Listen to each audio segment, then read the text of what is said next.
Hello and welcome back to our most subscribed viewers. Movie Flakes is back again with some amazing series recap, breakdown, and spoilers. So don't go anywhere, Movie Flakes got you all. All-American Presents Harvest from Season 6, Episode 7. Let's forget about Elizabeth and Philip, the bloodletting in Chicago, and how almost every scene concluded with a meaning-filled gaze into space. Let's jump right to the most crucial part of this week's The Americans episode. Do we agree with Stan Beeman's newfound distrust of the Jenningses? Would the world's most trusted neighbor's eyes drop enough to be affected by a discussion about Henry's Aunt Helen and a report about a white couple? Part of the weekly pop song montage, it was a poignant moment for the show delivered in a surprisingly casual way. However, the foundation had already been established. Starting with Stan's witty declaration in the first scene, "I'm good with these things," being able to identify when someone is lying to me. Extra credit should be awarded to Matthew Rhys, the actor, and Philip, the character, for maintaining their straight faces. Stan, however, found certain things bothersome, such as Philip's sudden exit from Thanksgiving dinner, which came after Philip's phone conversation with Elizabeth previous week, during which he pledged to travel to Chicago to assist with her mission. That led to the first of the mysterious stares that end scenes in the show. Then there was Stan and Henry's bus terminal journey, during which they talked about calls made in the middle of the night and the absence of Jennings' family members, with the exception of Aunt Helen, the Soviet operative Catherine Chaffant, who Paige found in Season 2. Stan gave me another deep look as that moment came to a conclusion. Then there was the FBI scene following the Chicago shootout, where everyone was on deck. The culprits. Aside from Marilyn and the deceased Chicago illegal harvest, there was a blonde woman and a white man with a beard. Additional synapses fired. "When will the sketches be available?" Stan inquired, establishing the scenario for later on when those fresh drawings coincide with the Elizabeth and Philip sketches that have been lying around since the end of Season 1. It makes sense now that we know that Stan is at last assembling the parts that have been in front of him for the past 6 seasons. Even so, it seemed a bit sudden when he drove home that evening, glanced across at the dimly illuminated Jennings residence, and a few moments later began to pick the rear door lock. Perhaps he's aware that there are just 3 episodes left in the show.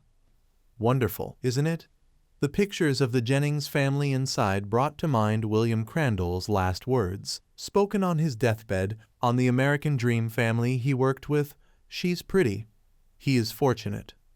The episode's pilot, in which Philip originally pondered telling Stan the truth before discovering that Timoshev, the defector, had once raped Elizabeth, and Stan first broke into their garage to check if Timoshev was in their trunk, was referenced when we left Stan sitting in Philip and Elizabeth's car. Will one of the cash transactions that Stan has been looking into match the VIN of their current car? I thought that Stan's late-night spying was the most significant event of the week in terms of the plot's direction. However, as the episode's title suggested, the main focus of the episode was the attempt to save Harvest, which was both the Jenningses' most recent and fatal mishap and a significant opportunity for them to get closer to one another. After arriving in Chicago, Philip was of great assistance to Elizabeth, even though a lot of the remarks from previous week were speculative. Even after 6 seasons, it appears that many people still find it difficult to accept that Elizabeth and Philip are the story's heroes. Not only that, but romance heroes as well as action heroes. Even if they have a tragic ending, that won't alter. Reunited with Philip, Elizabeth finds their relationship to be confusing rather than horrible. Elizabeth thought Philip had come a long way toward his redemption. However, they will never return to those carefree days of Season 1.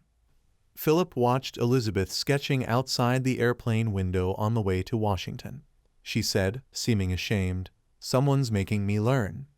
Philip called Henry at home to apologize, and Elizabeth immediately returned to work at the Haskards, not knowing when she would return.